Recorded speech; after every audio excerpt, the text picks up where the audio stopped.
Olá, amados, a graça e a paz do Senhor seja sobre a sua vida. Hoje nós iremos meditar sobre o capítulo 6 e 7, aliás, 5 e 6, né, de 1 Coríntios. Olha, esses dois capítulos vão falar um pouco da igreja de Coríntios, né? Era uma igreja, na verdade, uma igreja grande, e era uma igreja que estava vivendo muitos problemas, né? Nós vimos ontem que eles estavam vivendo problemas com a liderança, né? Com a carnalidade, de confusões, discussões. Agora no capítulo 5, Paulo escreve essa carta aqui para Coríntios, né? Para a igreja de Coríntios, porque ele vê que existe um homem que na verdade casou ou se juntou ou está vivendo matrimonialmente com a sua madrasta, né? Madrasta, na verdade um incesto, né? Porque o seu pai deveria ter morrido e ele se uniu com a sua madrasta. E aí Paulo está aqui muito chateado, não somente com o homem, né? Mas com a igreja, pela maneira como a igreja estava aceitando, estava ali acolhendo, assim, fazendo vista grossas para aquele problema, né?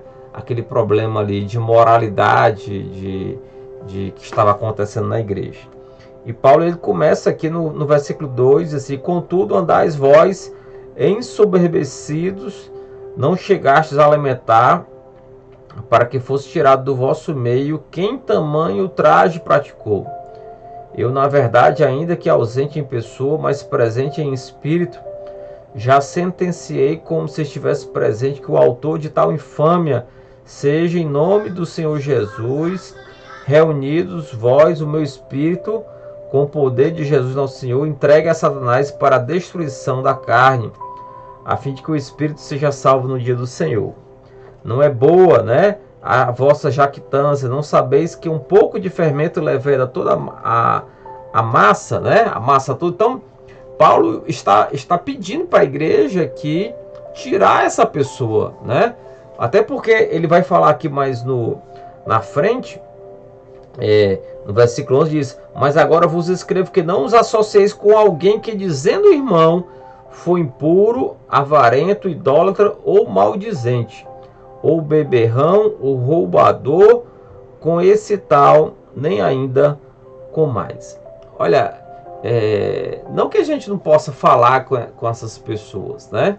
Mas alguém que conhece a verdade e continua praticando o pecado, continua vivendo dessa maneira, Paulo ele pede para que a gente se afaste dessas pessoas. Por quê? Porque a gente acaba sendo influenciado. O que ele está querendo dizer? Olha, o fermento ele leveda toda a massa, ele influencia toda a massa. Então não precisa ser grande, precisa só um pouquinho de pecado, um pouquinho de impureza, um pouquinho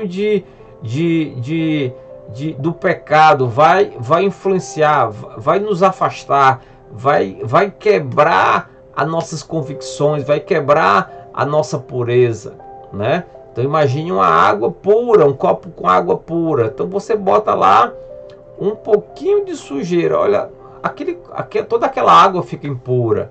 Então não precisa de muito. Então Paulo exatamente está aqui pedindo para que a igreja tome uma atitude, tome uma decisão sobre a impureza. E nós somos o corpo, nós somos a igreja.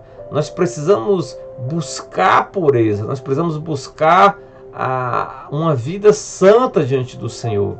Deus não nos chamou para vivermos impuro, Deus não nos chamou para vivermos na imoralidade, Deus não nos chamou para vivermos no pecado, Deus lhe chamou para viver em santidade com Ele.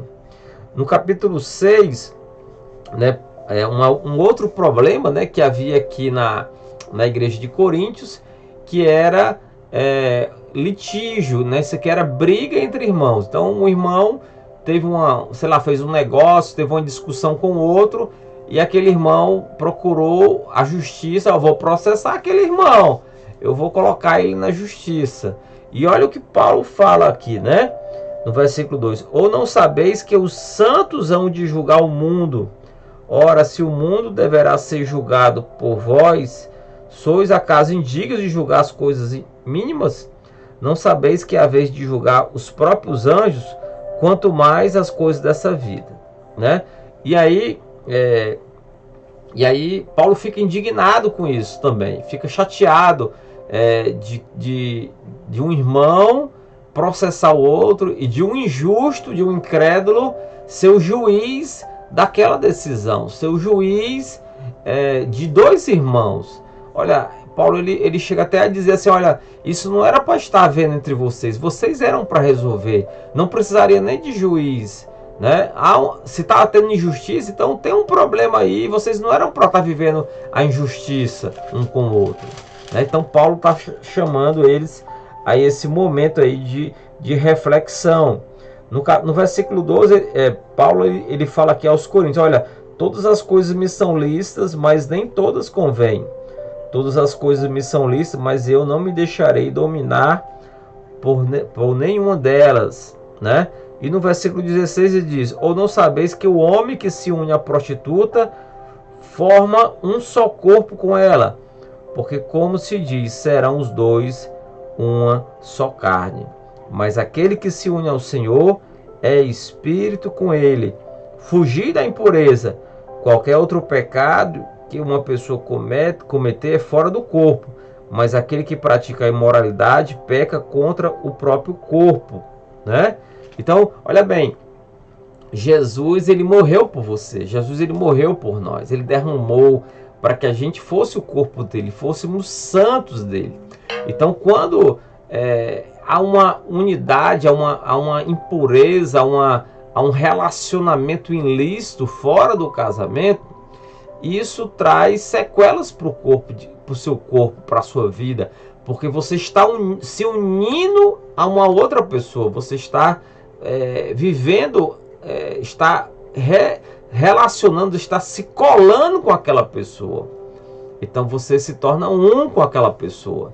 Então o que Paulo está alertando para a igreja de Coríntios é que fuja da imoralidade. Olha, a Bíblia lá em Tiago diz que se nós resistirmos ao diabo, né? Se a gente submeter a Deus, resistir ao diabo, ele vai fugir de nós. Mas aqui Paulo, né, diante da imoralidade, diante da impureza, ele fala assim, fuja, isso é, não resista, você não tem poder, você não tem força para resistir à imoralidade, você não tem força para resistir à tentação sexual, então fuja, fuja, é isso que Paulo está querendo dizer para você hoje, fuja, não caia no engano que você é forte, que você vai conseguir, fuja, amém? Que Deus possa abençoar a sua vida. E eu quero orar por você também agora, no nome de Jesus. Deus abençoe a vida da tua igreja. Cuida de cada um deles agora. Fortalece, dá a tua paz. Que o Senhor abençoe esse dia. Que seja um dia abençoado. Que eles sejam grandemente fortalecidos pelo Senhor. Eu os abençoo agora e declaro restauração, cura. Declaro santidade do céu sobre a tua igreja, sobre cada vida agora. No nome de Jesus Cristo, amém. Olha, hoje à noite nós temos o culto às 7h30. Vou estar dando continuidade aí àquela palavra que eu falei sobre no domingo, sobre Deus é bom. Então, se você quer assistir, você pode assistir online ou pode participar conosco às 7h30 lá na igreja. Até mais. Deus te abençoe no nome de Jesus.